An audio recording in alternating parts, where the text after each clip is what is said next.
Welcome to this episode of the weekly News Roundup. The Syrian capital city of Damascus witnessed a deadly airstrike by Israel. Iran's Revolutionary Guards say 7 officers have been killed in the strike on the Iranian consulate building in Syrian's capital, Damascus.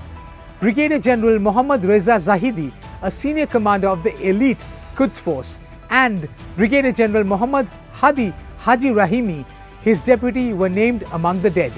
The building, which houses the consular offices of the Iranian embassy, was completely destroyed in the attack.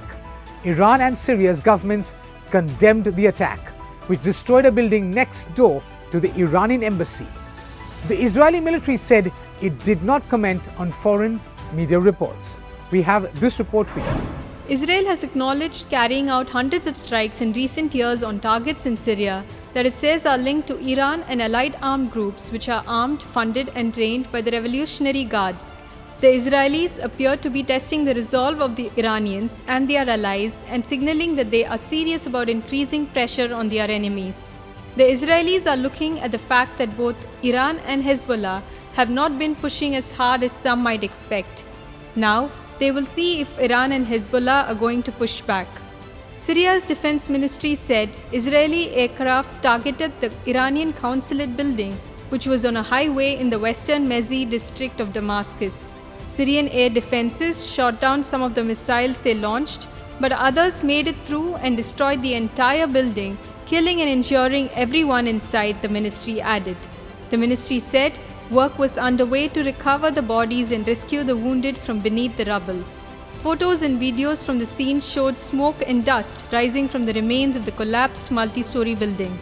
The Iranian embassy next door did not appear to have sustained any significant damage.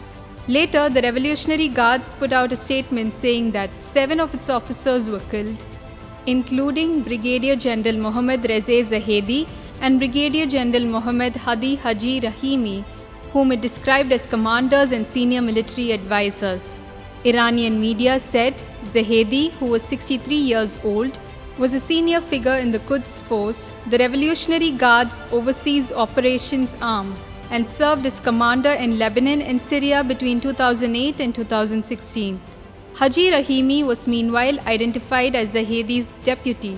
Zahedi is one of the most high-profile Iranian figures believed to have been killed by Israel in the country's long campaign of targeted assassinations. Israel has previously acknowledged carrying out strikes in Syria to combat what it called Iran's military entrenchment, as well as shipments of Iranian weapons to allied groups, which it proscribes as terrorist organizations. Iran has said Revolutionary Guards have been sent to Syria to advise President Bashar al-Assad's forces in the country's civil war, but it has denied they have been involved in combat or established bases. Lebanon's Iran-backed Hezbollah group warned that Israel will pay a heavy price for killing high-level Iranian Revolutionary Guards in the strike on the country's consulate in Damascus. Hezbollah has exchanged near-daily cross-border fire with Israel in support of its ally Hamas since the Gaza war erupted in October.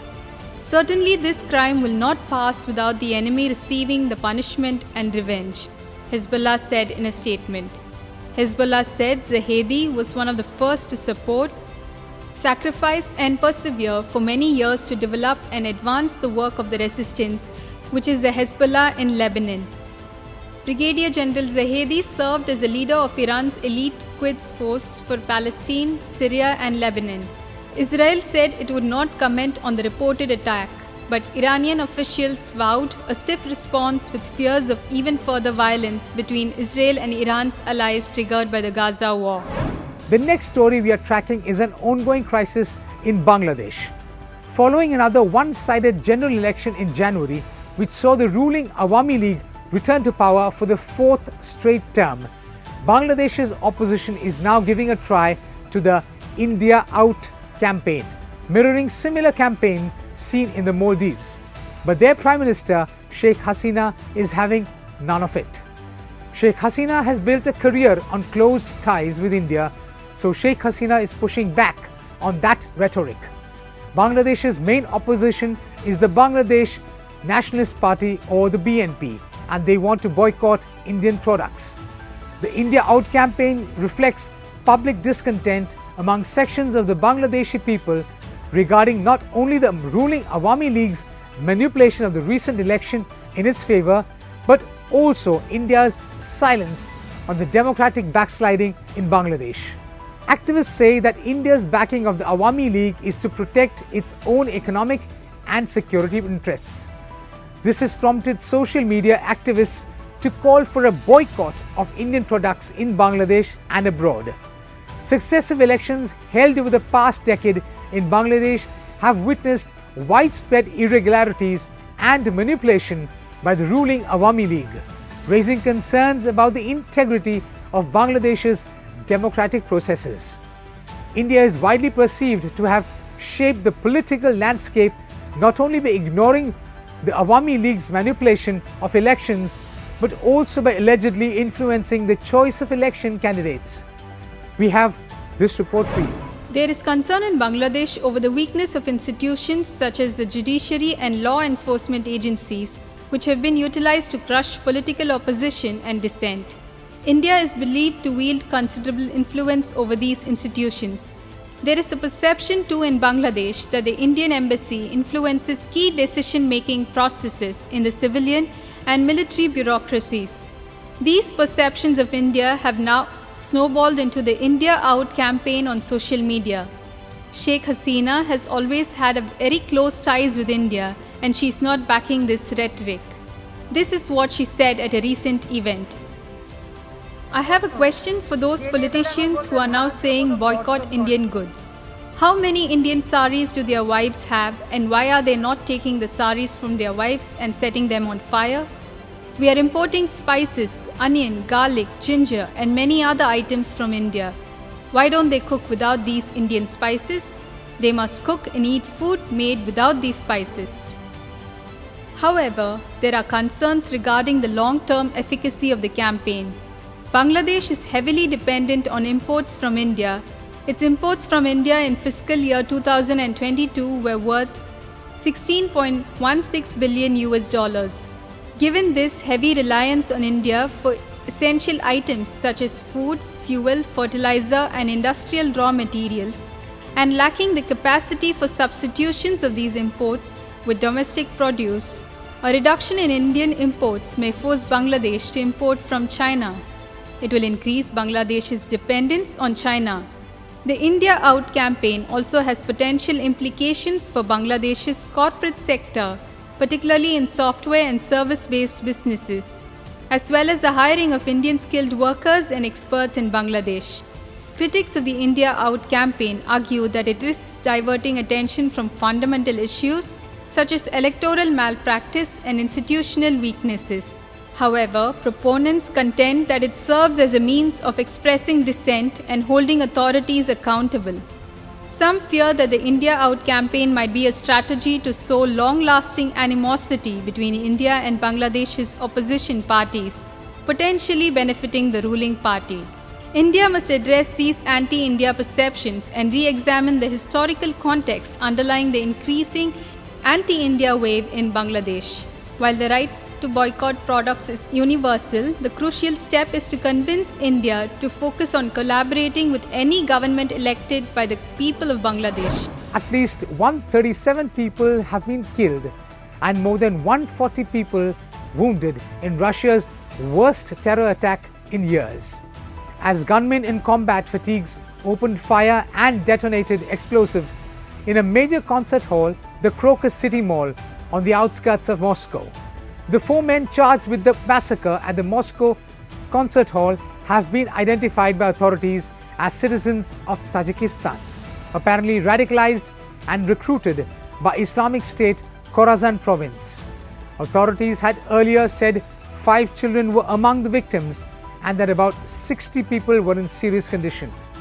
Islamic State claimed responsibility for the attack in a post on Telegram.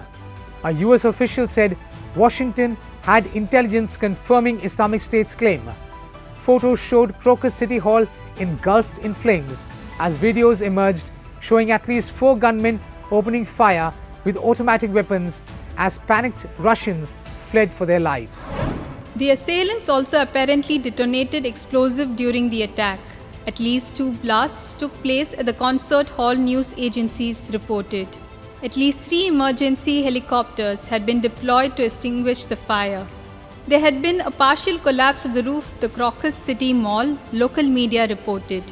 The men were reportedly living in and around Moscow, part of the roughly 1.5 million Tajik migrants who left the poverty and unemployment of their hometowns and villages in search of a better future in Russia.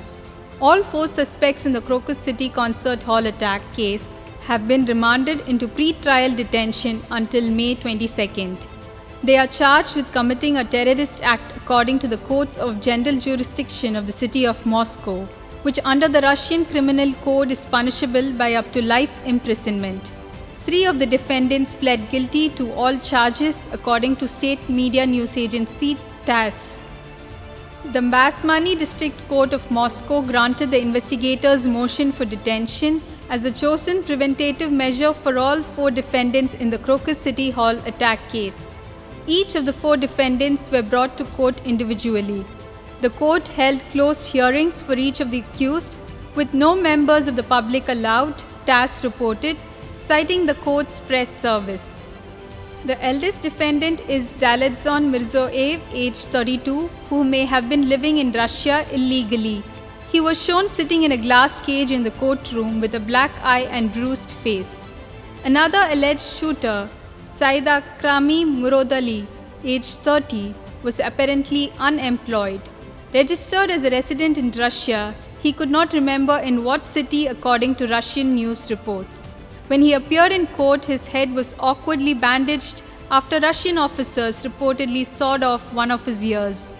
Shamsuddin Fariduni, aged 25, apparently had the most stable life of the 4 suspects. He was registered in Krasnogorsk, the Moscow suburb where the killings took place, and worked in a flooring factory. He reportedly told interrogators that he was offered 500,000 rubles, about $5,425, to carry out the attack, the equivalent of about 2.5 years of the average wage in Tajikistan. За сколько денег? Где-то $500,000. $500,000 чего? $500,000 рублей. От кого получал? Еще не получал, половину получал. Где получал? По карту. На карту переводил? Да. Где карта? Карта бросали за все одежды, не успели. Потеряли. Влезть, да. Где оружие брали? Оружие они сам. Muhammad Sobir Faizov, aged 19, was brought into the courtroom on a gurney with a catheter attached and one eye injured or missing, and he appeared to fade in and out of consciousness. He had worked as an apprentice in a barber shop in the declining textile mill city of Ivanovo, but reports said he just left the job in November. The deadly attack comes barely a week after Vladimir Putin secured his 5th presidential term. The large-scale attack is damaging for a leader who portrays himself as someone able to guarantee order. Amid fears of more attacks, security has been tightened at key transport hubs across Russia. Public concerts and sporting events have been postponed. This is hardly the stability and security for which so many Russians voted for President Putin. For years, the Kremlin strongman has been cast as a leader able to guarantee order in this vast, turbulent country. But Russia today seems more insecure and volatile than at any point in Putin's 24 years in power. Russian President Vladimir Putin on Monday described the suspects as radical Islamists, and he repeated his accusation that Ukraine might have played a role. Ukraine strenuously denied any involvement.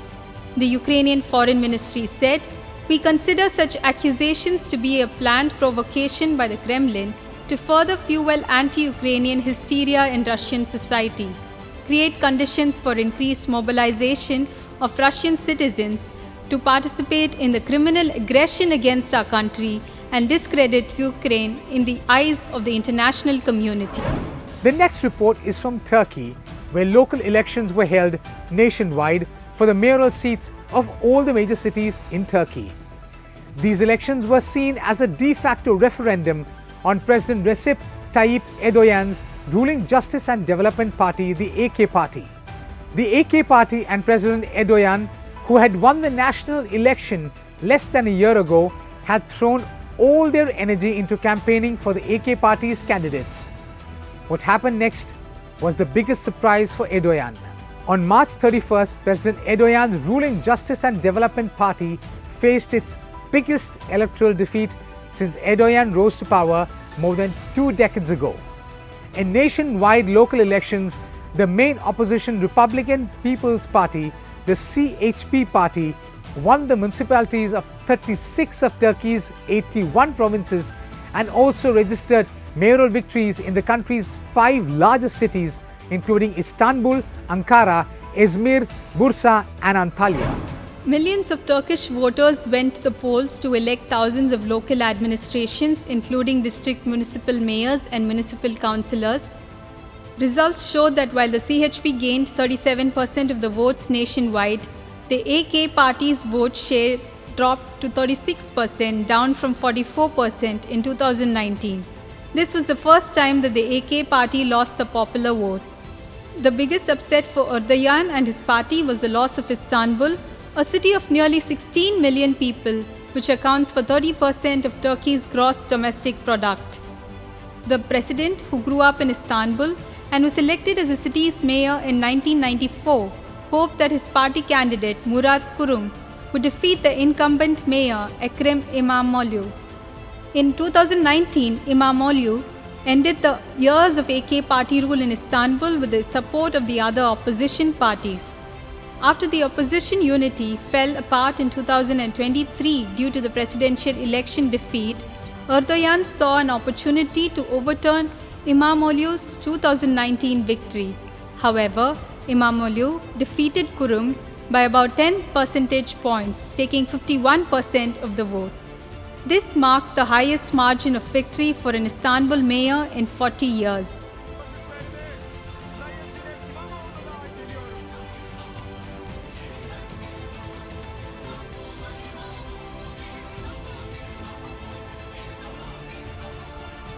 İstanbul 16 milyon kazandı.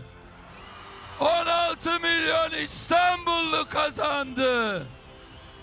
Kutlu olsun. Kutlu olsun. Bu seçimin kaybedeni yok. Biliyorsunuz değil mi?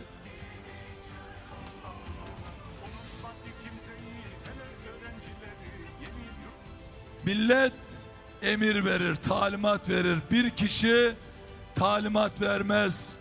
Yöneticiler milletten talimat alır. Bir kişinin vesayet dönemi bugün itibariyle bitmiştir. Bitmiştir. Cumhuriyet ve demokrasi bugün itibariyle tam yol ileri demiştir. The biggest factor behind the loss of Erdogan's party is the state of the economy of Turkey. The country has been witnessing high levels of inflation for years now. While official figures estimate that inflation hit nearly 70% in February, unofficial numbers suggest the figure to be closer to 100%.